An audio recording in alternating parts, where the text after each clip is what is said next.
All right. So thank you very much for joining. Hello all. I'm Derek Kent, a longstanding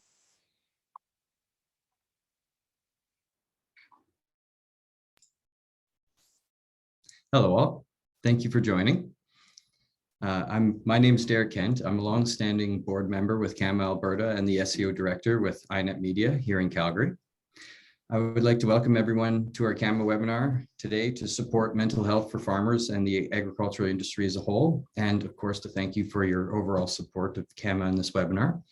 We have a few non-CAMA members with us today, and we encourage you to check out our CAMA website at cama.org for more information about membership benefits. And we certainly appreciate your consideration to join any of the CAMA chapters. CAMA does operate as a nonprofit organization, and we rely on membership support for our chapters throughout the year. Each of the provincial chapters work hard to provide opportunities for members to connect with other agri-marketers, to grow their skills and learn more about agriculture, and to discuss and connect over their passion for agriculture and agri-marketing. By becoming a CAMA member, you have access to these networking benefits. And before we get started, I'd like to thank our many webinar sponsors that have made this possible today. Our sustaining partners, Crow's Nest Films and Meridian Manufacturing, industry partners 6 Degrees Music and Sound, and UFA, peer partners Alberta Wheat Commission, Stratus Research, and Studio Dialogue. CAMA's partners provide financial support that allow us to do things like this webinar today and to maintain our CAMA Alberta chapters and the other chapters as well. We'd also like to acknowledge and recognize industry partners who have joined the CAMA National Sustaining Partner Programs. These inaugural partners are committed to our ongoing focus to ensure that CAMA continues to be a dynamic, credible, and relevant organization in Canada's agri-food marketers and communicators. Our 5 committed partners are AdFarm, AGI, Bayer, Glacier Farm Media, and Real Agriculture. So thank you to those companies for their ongoing support of CAMA. Before I turn it over to our speakers, there are just a few housekeeping items to check off. Please keep your camera off and mute your microphone during the presentation.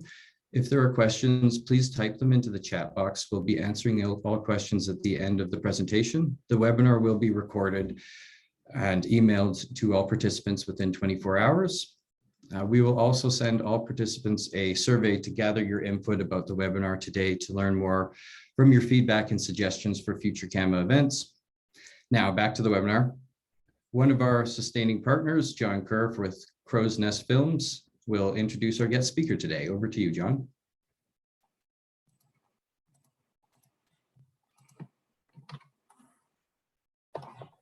John, you might be muted. No, I'm unmuted. So yeah, I'm John Kerr. I'm producer director with Crow's Nest Films in Calgary. I'd like to thank Derek and Mary and Lee Blakely from CNB Advertising for inviting me to be here today to talk to everybody. I'm pleased to be supporting CAMA Alberta today. Our guest speaker is no stranger to CAMA or the ag industry. We know Lesley is the head and heart behind the blog, High Heels and Canola Fields. She's worked in various marketing and branding positions in the ag sector, such as Cargill, ATB Financial, and Farm Credit Canada. She grew up on her family's grain farm in Watrous, Saskatchewan, where she and her husband currently operate with her family. Over the years, Lesley and her family have come to realize that a successful operation hinges on the well-being of the farmer. They now make mental health a priority, as we all should, no matter our occupation. Lesley will share their road on mental wellness, how it's helped them, their team and farm, and the power behind how one conversation can break barriers, change a culture, and help save a life. Please welcome Lesley. Thank you so much, John and Derek and Mary and CAMA. Can everyone hear me? I think so. I feel like I'm back in my old stomping grounds. I was part of the Alberta CAMA chapter over 10 years ago now, which just seems like yesterday, and then moved on to CAMA Saskatchewan when my family and I moved back to our hometown. But it's such a great honor and privilege to be speaking with you today on a topic that is near and dear to my heart. So before I get started, I'm going to ask you 3 questions to think of. And the first one is, have you ever lost a family member, a friend, a colleague, a loved one to suicide? My second question is, do you or anyone you know currently live with a mental illness or have suffered from a mental health challenge? And my third question is, have you or anyone you know ever needed help but didn't know where to go or who to talk to, or were afraid to share because of that stigma, afraid to share because of what people might think with a mental health challenge? So likely all of us here today answered yes to one or all of those questions. And this is why this conversation around mental health is so important. And before I get started, I'd like to ask you one more question, and it is to think of someone, and that could be yourself, or a family member, a friend, a loved one, someone that is near and dear to you, who you feel or think is going through a hard time. So keep this person close as I share my presentation.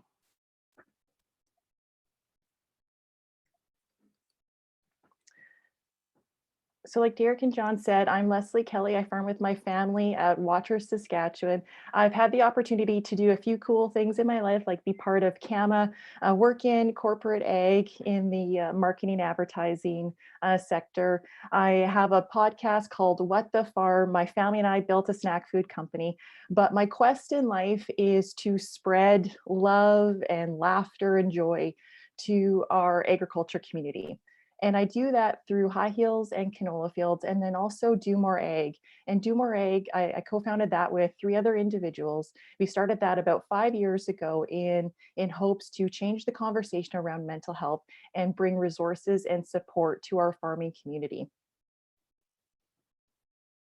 So today I'm going to share with you a little bit more about my mental health journey, my family and I's story, the things that we've learned, and the things that we can do to help those around us and those in agriculture.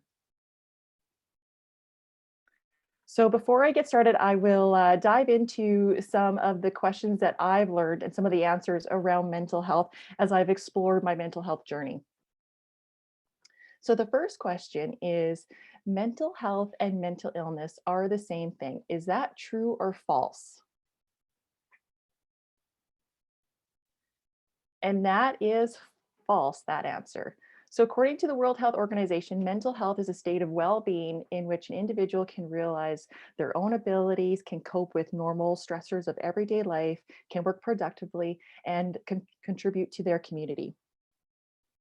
On the flip side, mental illness, it refers to a wide range of mental health conditions or disorders that affect your mood, thinking, and behavior. And this can range from an eating disorder, alcoholism, anxiety, depression, and schizophrenia. My next question. Mental health is a choice. You can choose to have it or not have it. True or false? And that is false. So mental health is part of our overall makeup. Just like physical health, we can't choose to have it. It is part of what makes us who we are. Next question is, you can have a mental illness and have good mental health. Is this true or false? This is a tricky one that I've learned. And that is true. So because of media and the stigma, we sometimes refer or think of mental illness as having poor mental health. But I learned something when, thinking of physical health. I could break my leg, but still be in good physical health. And it is the same for our mental health, that it goes on a spectrum, and that spectrum varies depending on our genetics, our environment, and what we're currently going through. Next one, you can see signs and symptoms of someone living with a mental illness or having a mental health challenge. True or false? And that is false. Unfortunately, sometimes when those of us who are going through a mental health challenge or a mental illness, sometimes we might not be able to see what they're going through because of the illness that is affecting them or the impact that it's having, but also with the stigma that it's hard to tell or hard to see someone going through a hard time because we put on that facade, and we might not let people in or share what we're going through because of what people might think, in that fear and that stigma. So I'll share a little bit of stats when it comes to mental health and agriculture, because we have learned a lot over the past few years of where our industry is at when it comes to mental health. So a recent study done by Dr. Andrew Jones-Byton out of the University of Guelph found that 35% of respondents, so farmers, met the definition for depression. 45% of respondents met the definition of having high stress, and that almost 60% of our farmers met the definition for having anxiety, which would include my husband. Farm Management Canada came out with a study last year, and they found over 60% of farmers met the criteria for having mid to high stress. High stress was about 14% of farmers, and women were currently facing higher stress levels. And then also younger farmers were going through signs of having higher stress, and then were generally less effective at using healthy coping tools. And we're referring to some unhealthy strategies for going through some mental health challenges or what they were facing. But with this information, with this research, when we know that some of our farmers, a lot of our farmers are going through hard times. What we also found is 40% of farmers would feel uneasy about seeking professional help. And that is that stigma, that 40% of our farmers would not phone a doctor or not tell a loved one. And so what we're trying to do is change that stat. But this stat does share that 60% of our farmers would. So how do we get that 60% of farmers getting the help that they need and that they need and deserve to 100%? We also don't know a lot about farm suicides because of the information. It's hard to track.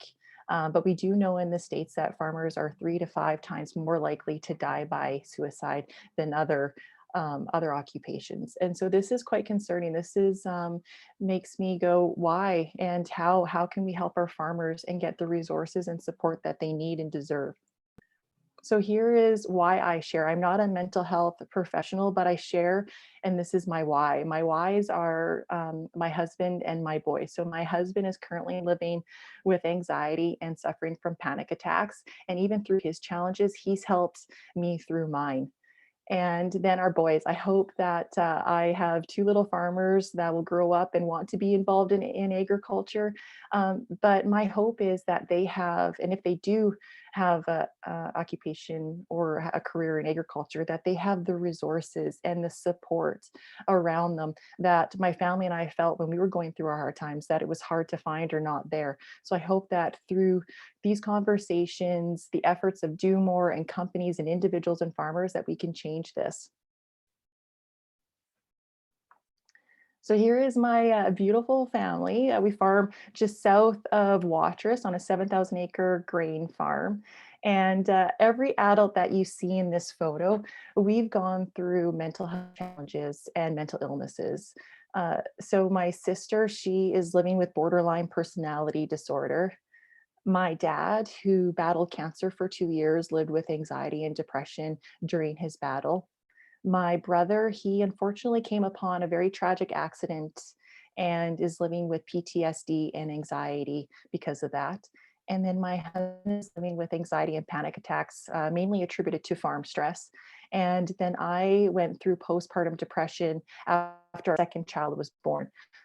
So my family, we've gone through some really hard times, but what we learned is by having conversations, learning more about mental health, learning how we can support each other and ourselves and our farm, it's helped our family come closer together and stronger because of those actions. So about 5 years ago, when my husband and I were going through those challenges, my girlfriend and fellow farmer, Kim Keller, she put out a tweet that really changed my perspective and made me think differently of how to communicate about mental health and agriculture. So she received a message, a DM from someone she had never met, but they were looking for resources to help a family whose farmer had died by suicide. And that individual and herself went looking, and it was really hard for them to find any resources. So she sat on this tweet for a couple days and then put it out there asking agriculture to do more because farm stress is real and suicide is real. So my husband and I, we watched this conversation unfold on Twitter, and the industry was really rallying behind this conversation and saying, yes, we have to do more. We need to do more. But my husband and I thought, well, we should do more. And what can that look like? How can we help be part of the conversation and help those who might be going through similar things? So we sat down shortly after that tweet was sent out, and we shared a live video of our mental health journey. And we didn't know the reaction we would get. We actually were quite scared. So we had a code. We did this at our kitchen table. We had a code where we would tap ourselves on the leg if one of us felt uncomfortable doing it. But we talked long and hard before we did this video, because even our family and a lot of our friends didn't know what we had gone through. And we thought of, what would some of the risks be? We Googled farmers sharing mental health stories in Canada, and we couldn't find anything. And thought, well, why is that? So we thought, okay, what are some of the risks involved? And some of those risks are, what would our insurance do? Could this affect our insurance? And could this affect, what would the bank think? Could this affect our operating line of credit? Could that be gone? And then what really hurt is we rent about half of our land. And could people go to our landlords, tell them that we're crazy and insane and we have, mental health challenges? And could our rented land be gone? And we said, well, I think those are definite risks. But after we did this video, the response and the positive reception that we got within agriculture, outside of agriculture, and really around the world was quite the opposite. It was very positive, and none of those risks happened. And we thought, that is the reason why a lot of us in agriculture or farmers don't share, is because of that stigma of the fear and the unknown of what this could potentially do, not only personally, but professionally, and impact our farms. So I shared in the video that I had postpartum depression shortly after our second boy, Copeland, was born. I always like to share the joke, you're a farmer when you get your kid's name from the seed guide book. So he is named after barley, and yes, he loves to party and have a good time. I had never gone through mental health challenges until I had Copeland, and I didn't know what was going on or what was happening. I knew I felt off, and I found myself crying uncontrollably in our master bath one day, being so exhausted, but not being able to eat and not being able to sleep, and feeling, the shame and the guilt of, I had one job and it was to take care of my baby, and I felt I wasn't doing a good enough job. And Matt really came in, knew I was not myself, and really helped me through that really hard and difficult time. And then shortly after, Matt started to have panic attacks and his anxiety increased.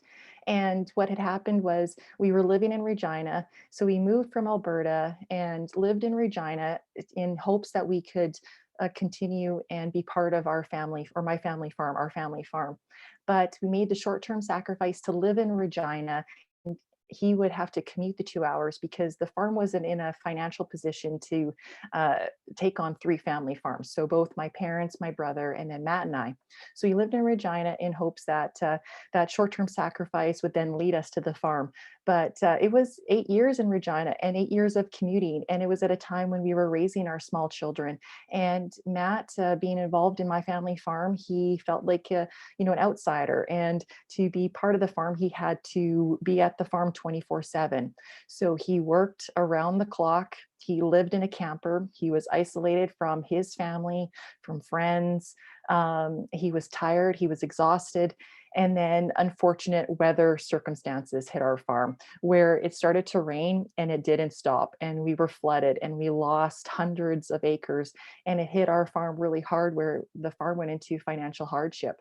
And then, being the amazing person he is, he built 2 businesses. So a lack of sleep, the pressures, and everything that was unfolding, he started to have panic attacks. And I didn't know what to do when he would have them. And it was so it was so hard to see your loved one go through that, where the only thing I could think of was to hold him very tightly and get him to focus on my breathing. But at times I thought he was dying.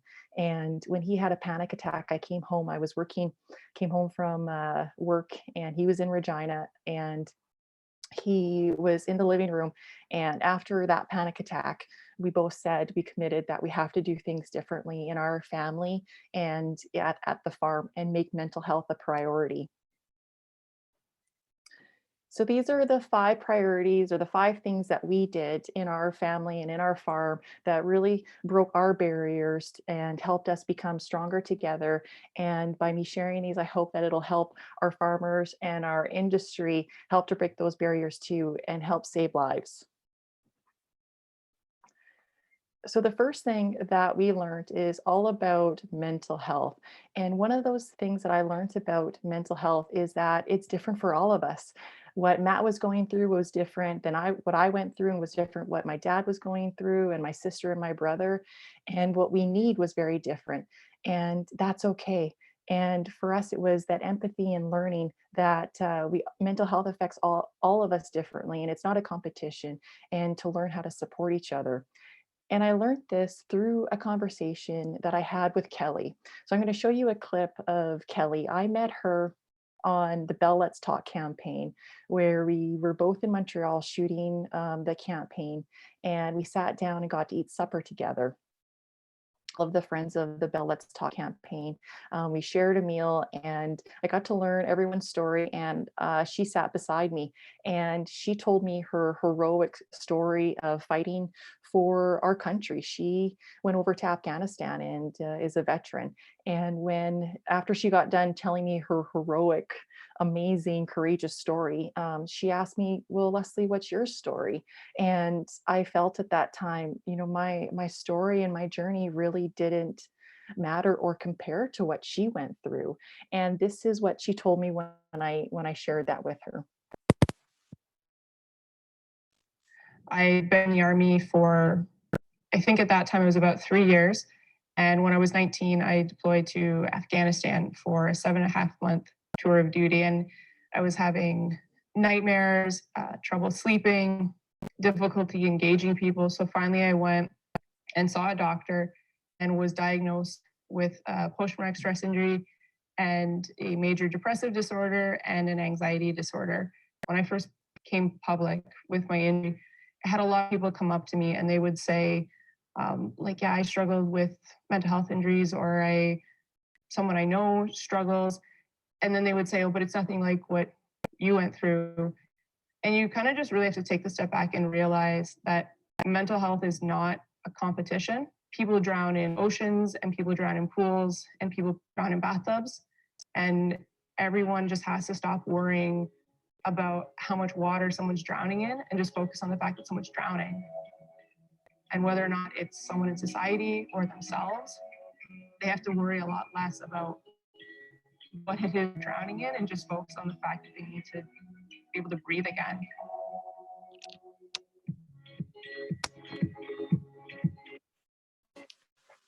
So I share that video a lot because that to me was an aha moment for myself. It really took me back because I was not focusing on helping myself and each other breathe. I was focusing on what it was, and she told me that right then and there is we have to start to help people breathe and not focus on the bathtubs and the oceans and the pools.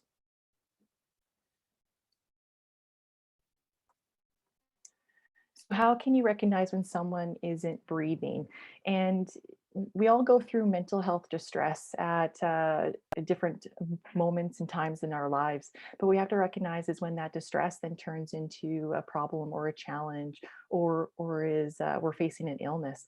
And I always like to think of it as, you're normal. and you might know your friends' normals, and you might know your loved ones' normals. And when you start to go outside of that normal, that's when we can start to, take a pause and start to recognize that they are going through something. So I always like to share that these are the three things that I look for in Matt's normals, or my mom's normals, or my brother's normals. And it's when their feelings or emotions become quite intense, or their reactions.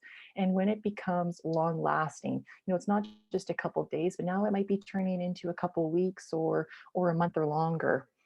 And then when it starts to negatively impact or affect their relationships, maybe their job, their duties, everyday life, that is when some of the telltale warning signs of someone going through a hard time, that they might need extra support or help.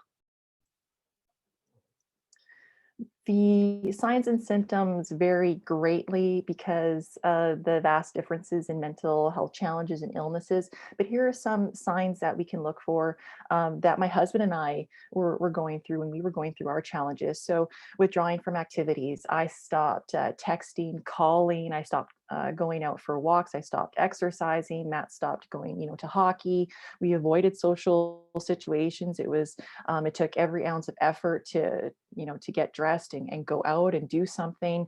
Impulsive behaviors. I saw Matt, who's very calm, but then I saw him, when something happened on the farm, react and really have an impulsive behavior that let me take note. We saw changes in our eating and sleeping. We stopped eating, we stopped sleeping, but on the other hand, some individuals might face an increase of sleeping or eating. We had overwhelming amounts of, feelings and anger and sadness, and then showing no interest or things in the joys or the activities that we love to do. And what I noticed in Matt was, in prior times, his anxiety fueled him. It helped him get stuff done. But then what I saw was, when he had extreme anxiety and was facing those panic attacks, is that just everyday things on the farm would prevent him from doing them, would almost stop him in his tracks, and he had a hard time even completing day-to-day activities. Then also to take note for those around us, if you see an increase in the use of drugs or alcohol, those could be some negative coping tools or strategies that we look to in times of need or when we're hurting. So after you see that someone can't breathe, or you see those signs and the symptoms, the next thing that you can do, that our farm did, is that you can start to say what you see. You can start the conversation, and to open up and share and help someone get help. And how you can do that is by opening the conversation and saying exactly what you see with them. I know these conversations are hard and difficult, but by using this technique, it really helped our farm start to have the conversations and make that elephant feel less big and less daunting. And so what you can ask that person is, say the things that you've seen and ask if they're okay. So here are some apples that I've used with my friends and my family. So, you seemed really down lately. Is there anything you'd like to talk about? I've noticed you've been coming to the farmer office late the last few days. Is everything okay? It's been a busy week. I really like to catch up. Can we go out for lunch tomorrow? Do you want to go for a drive or a walk? And how are you doing? How are you really doing? So some simple, short questions that can really let someone know that you're noticing their changes, and that you care for them, and that you're there. When can you have these conversations? I know that these are hard. So go with your gut instinct of when you feel that the person maybe wants to have the conversation, when you both are in a relaxed environment. But I always say I'd rather have these conversations than not, because there's so many things in life that are awkward and that are hard. Things that are awkward in our lives are getting braces, going for that first date where we might not know someone, raising our hand and asking or putting our name forward for a job. Those put us out there, and it's like this too. But I every day, any day, would have this conversation and then not having it, because by asking a simple question like this can really save a life. So after you've asked the question, the next thing that you can do is to show that you care. And you can show that you care through your kindness, empathy, and compassion. And I would say when Matt was going through a hard time, I wasn't a very empathetic person. I didn't know how to give support or what to say or what to do. But by learning and asking him questions, being curious, I've really learned what a day in the life is like for him. And I don't know if our industry knows or is there just yet. When Matt and I shared our journeys and our struggles, we also got a little bit of negative feedback. We knew that not everyone would agree or want to have this conversation. We were told that there's a time and place to have this conversation, and this is not the time or not the place.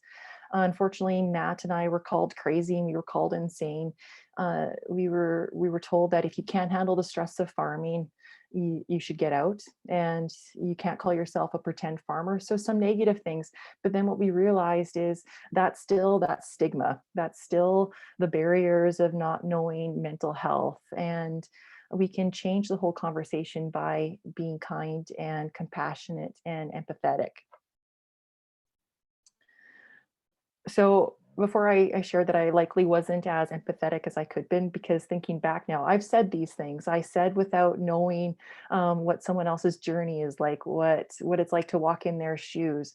I've said, to my boys, boys don't cry, or what are you crying for? So these things, we've said them, and that's okay too. But we're trying to change that conversation to really understand what someone is going through.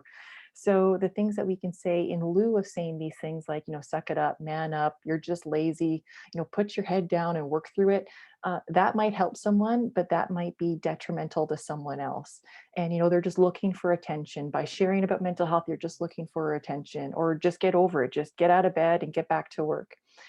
By saying things differently, we can really open up and help someone through those hard times. So here are some examples of things that we could say instead of those. So things like, how are you? And you're not alone, and you matter. You're worth it. I hear you. I'm right here. I'm listening. I have time for you. And it's okay. It will be okay. And how can I help? A couple simple words, a couple simple statements can save a life. So after you've seen those signs and the symptoms of someone going through a hard time, you've opened up the conversation, you show that you care, the next thing that you can do is listen. And this for me has been one of the hardest skills and one of the hardest tools that I've learned.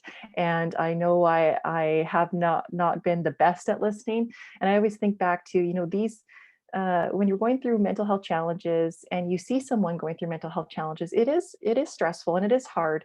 And I would say during stressful moments, I have not been a very good listener. And here's an example of when under a stressful situation, how I wasn't.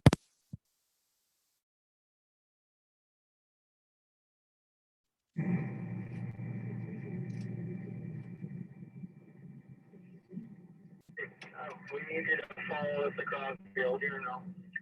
I'm trying to follow you. Stop. I suspect you are brand new adventure. I am square.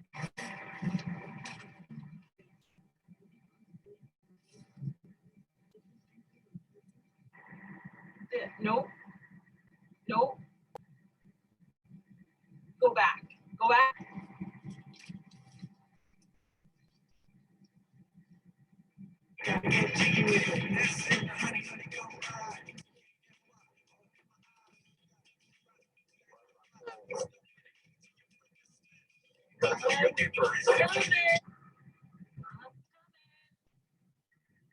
That's a good hand signal.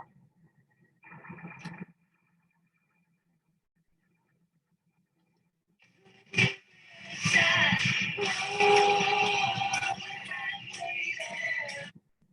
don't know what that means. Back.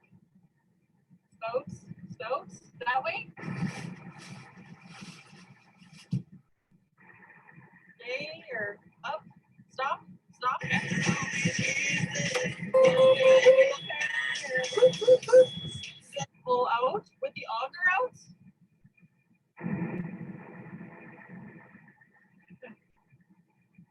So put the auger in. Okay, you want me to drive? Go this way. Oh boy. Whew.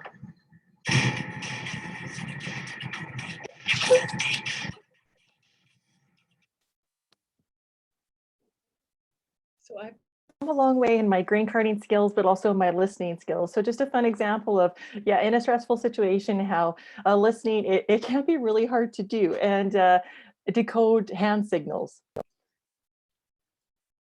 But here are some things that we can do to help with our listening, and some things that I use when Matt or my family is sharing with me what they're going through. So it's striking a balance between listening and asking questions and sharing your experiences. It's being curious and asking questions to clarify, rephrasing, summarize, to make sure that you understand what they're going through, what they're saying.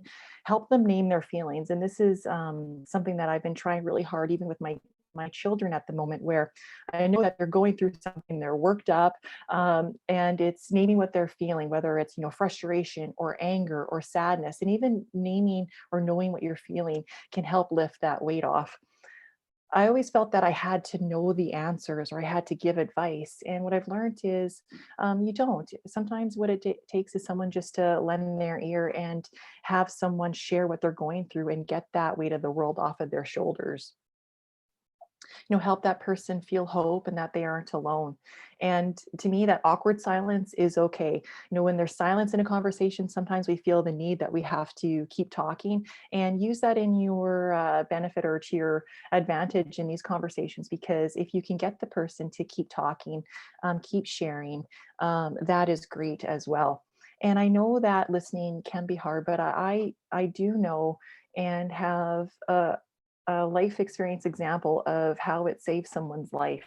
And when we launched at Farm Tech, I was part of a panel, and I didn't know if any farmers or individuals would come to the panel. It was one of the first ones we'd ever delivered. And when the doors opened, people came in, and there were so many individuals in that room. There was farmers and people even standing out at the back and leaning up against the wall and sitting in the aisle. And as we were sharing, I was directly across from one of those farmers who was standing, and he had his hat down. And in that hour, he cried, and you could see what he was and feel what he was going through. And afterwards, he came up to us, and everyone had left, and he said, I'd like to thank you. And I asked, well, why is that? And he said, I am going to go home and talk to my wife. Thank you for saving my life. He didn't have to share what he was going through, but in that room and hearing the conversation, knowing that he wasn't alone, was life-saving. By listening and hearing what others had gone through was life-saving and life-changing for him. So the last thing, after we've had these conversations, we've showed some kindness and empathy, we've listened to other individuals. The last thing I'd like to share, and what my family has really learned, is knowing your role when it comes to mental health. And my parents were great mentors and great leaders with this. My mom was there when Matt was going through a hard time. I was in Regina with our kids, and Matt was at the farm, and my mom could see that Matt was going through a hard time, and she kept asking Matt, is anything wrong? How are you doing? And, I'm here for you. If you need anything, text me, call me. I'm always available. And what she did is she changed her approach one day. So after, it was during harvest, and Matt was just picking at his plate and his food, and everyone had gone and he was still there. And she slipped him the farm stress line on a card. And she didn't say anything. He took it, put it in his pocket. And that night he suffered a panic attack, and he called the farm stress line. And I can't thank my mom enough for just doing something as simple as just giving him a number. That saved his life. And then my dad was the person on the farm who led, making mental health a priority. When we moved back to the farm, before we got the rain, starting the succession planning talks, we wanted to buy Matt, Derek, and I We wanted to buy more land and equipment and grow the farm. And this is what my dad shared with us, that first succession planning meeting. And he said, if you want to be successful, it isn't about how much land you have or the type of equipment you drive. It's about how we work together and how we take care of each other and ourselves. And that really started us to look back, take a step back, and focus on what really mattered in our farm. And it was building a mission, some goals that we were all striving together for, and some values of how we work together and how we communicate. And what we did, 10 years ago, has really set us up for success in the future, and has helped us and our farm really take care of each other and our mental health.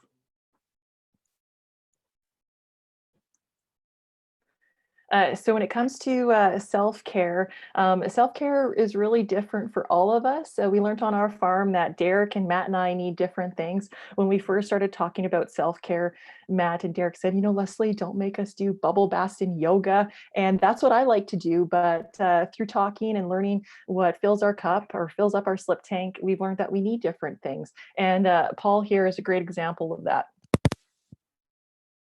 Hi, everybody, it's Paul. A lot of people ask me after a long day of voiceover or writing or doing all those creative things that I do, how do I relax? Well, like many other Americans, I come home and I pet my dog. You see, petting the dog is one of the most relaxing things you can possibly do. It releases a hormone called oxytocin, which reduces stress. Also, it lowers your heart rate and it lowers your blood pressure. Plus, people who pet their dogs are 5 times more likely to live longer than people who just have cats. So I don't know if Mad Dog would be part of great self-care for me, but a funny example. So what we learned is on our farm, when we focus on putting the crop in the ground and trying to be efficient and as sustainable as we can, we also learned that taking care of ourselves is also productive. Having those breaks, taking those moments to recover and relax have really helped us, and putting ourselves as the #1 priority, because we know that on our farm, we are ourselves are our greatest assets. So we like to call self-care on the farm is filling up our slip tank. I'm the gopher on the farm, and I know that by going in and servicing to the combines, the swather, the tractors, that my slip tank has to be full. Because if my slip tank isn't full, then I can't keep the combine or those other pieces of equipment running. And self-care is the same thing. I have to make sure that I'm a priority and fill up my slip tank before I can help those around me. So the things that have really helped us on our farm is making ourselves a priority and taking breaks to recover and recharge. This could be, 5 seconds or 5 minutes in the busy time or the busy season, getting off the tractor, going for a short walk, or in the winter time, we're focusing now on taking those longer breaks, but doing things that take that time to focus on ourselves. Peer support has been amazing. We're part of a benchmarking group that provides not only farm help, but also emotional and mental support during those hard times. We have a great support system around us, both my family and our friends, and we value that social aspect, that social life, going out with our friends and doing things that we enjoy. We try to take care to the best that we can, our physical health, by getting lots of sleep and rest and that exercise and diet. Matt likes to play hockey. I like to spin and go for walks and run. We do lots of breathing exercises on the farm. When we know that stress is high in the morning, we'll do some breathing exercises together during our meetings, but then also when we're sitting in the tractor or we're sitting in the office, just taking a couple minutes to do those deep breaths and relax those shoulders can be so beneficial. For us, affection is so great too. Matt and I need different types of affection, where I love acts of service. He loves the words of affirmation. So just knowing those differences can really help to fill up each other's cups or our slip tanks. And then that it's okay to feel many different things. And right now, through COVID and extreme weather, drought in the west and lots of rain in the east, it's been hard for a lot of us. So know that it's okay to go through those hard times and have those feelings. And then for us too, when we needed it, both personally and professionally, our farm and individually, we've sought professional help, and it has been so beneficial for us. So just to summarize how we can break barriers on farms, within our teams, and within agriculture is knowing that mental health is different for everyone. It's not a competition, and we can help each other by being there. And we can be there by starting the conversation, saying what we see, showing that we care, being empathetic, being there to listen to someone, what they're going through, get that weight of the world off of their shoulders, and then focusing on yourself and then filling up your slip tank. Here are some resources. These are more national in scope.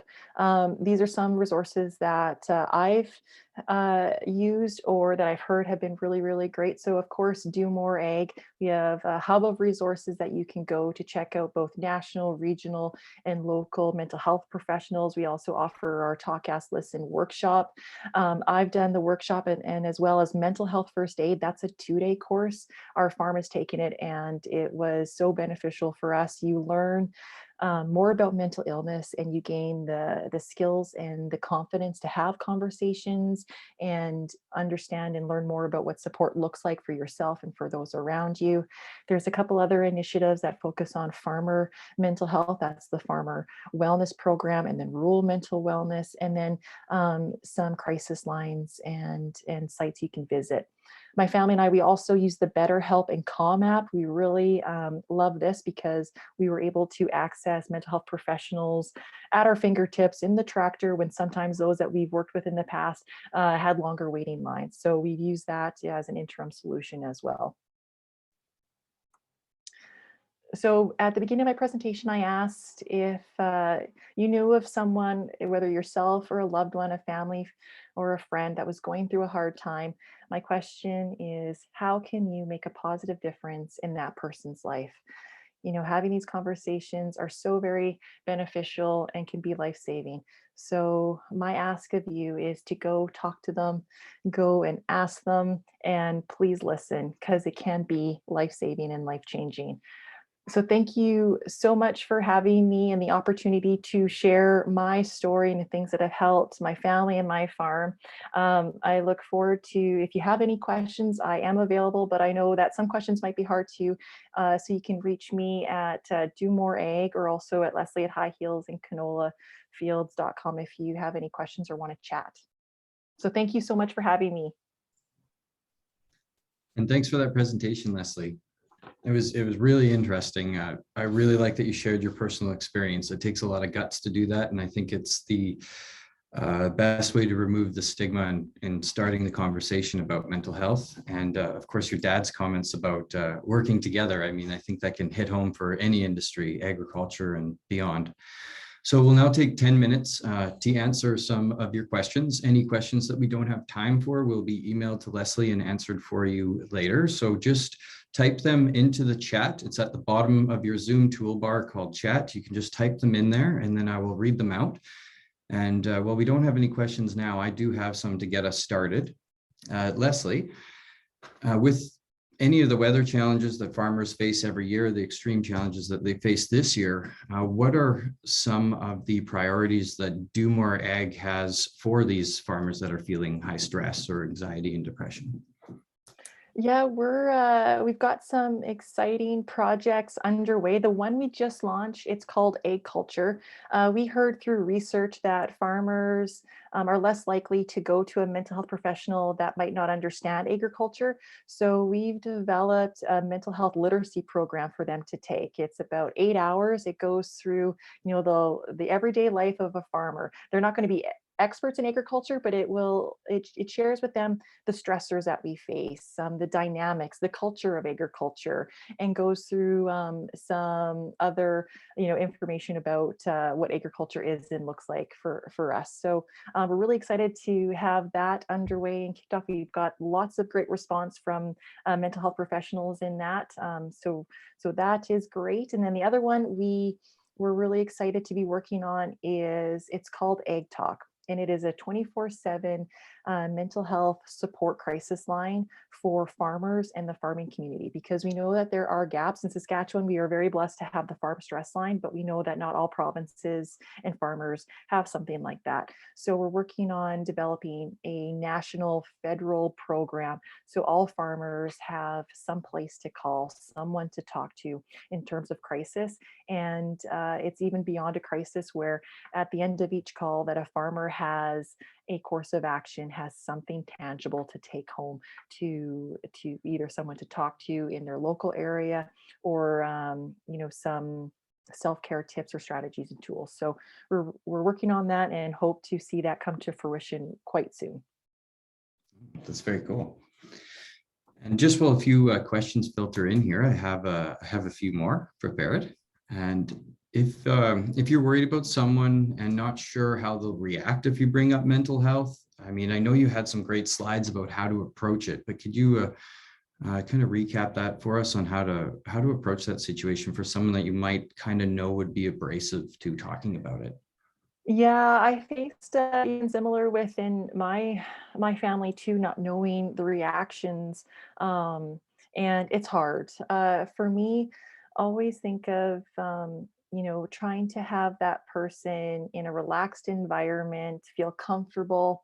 You don't want to have these conversations when you only have 5 minutes, or you have to run out the door, or you're in the midst of a phone call. For me, the greatest thing is to let them know that you care about them. And they might not open up right then and there. It might take some time, but at least you planted the seed. You planted the seed, knowing that you can be someone that they talk to, and that you're concerned about them. And to me, that goes a long ways.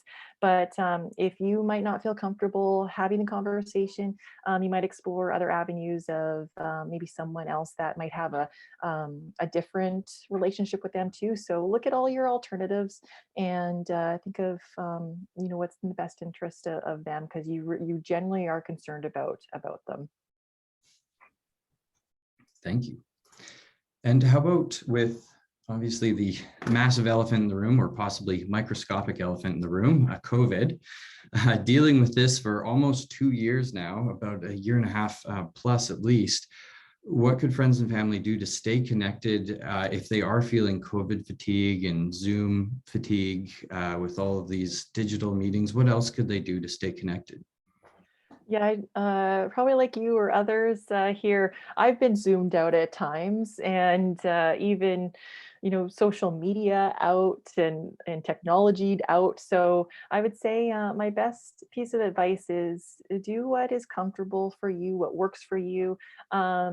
My family, like even Matt, likes to call and talk. I'm more of a texter, so we know that there are differences. So if he needs someone to talk to, then I'll call him versus texting. So do what feels comfortable. But I also know that because of the nature of the work that I do, being a farmer, if I don't make an effort to see people, I might not leave the house or see anyone in a week.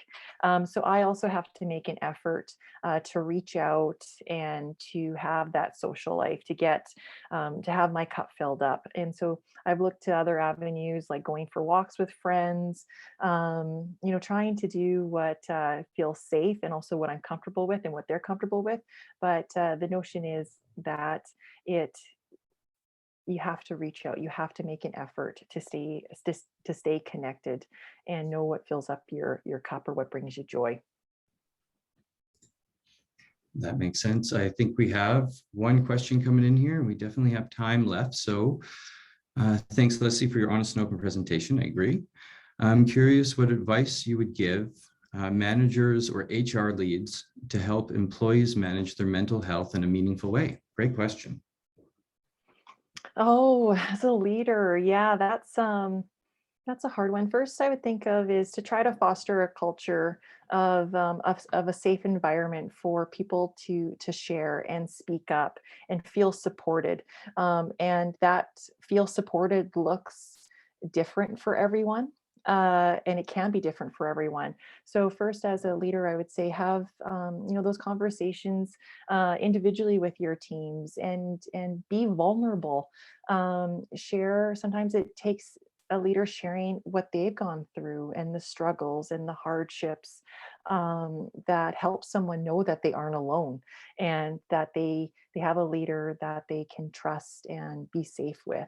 And I think first and foremost, that could be such a huge step as a company and as an HR department to foster that culture of support and empathy. That's what we did on our farm. It took my dad being vulnerable and saying, it's not about the money. Um, it's about taking care of each other. Because he said, I didn't take care of myself and I didn't take care of those around me. And those are some things that I would do differently. And we can start to do those things differently right here and there. So that would be things that I would think of first and foremost to do if I was in that position. I definitely agree. I know that, especially as a man that grows up in, the boys don't cry age, it can definitely be hard to open up and be vulnerable and talk about those things. So to be mindful of everyone's time, to make sure we wrap up by 1, I will just have some closing comments here. And if any questions filter in afterward, I will make sure that they're emailed to Lesley. So thank you, Lesley, for your time today. Thank you so much. Absolutely. In lieu of a speaker gift, CAMA will be donating to the Do More Ag Foundation. And everyone on the call here, if you'd like to learn more about Do More Ag, please visit domore.ag. That's DOMORE.ag. And of course, a big thank you to everyone for participating. It supports farmer mental health and awareness, and of course, CAMA, so we can put on great events like this. If you'd like to learn more about CAMA, again, the website's cama.org, CAMA.org. And thank you all so much for your support. We really appreciate you coming.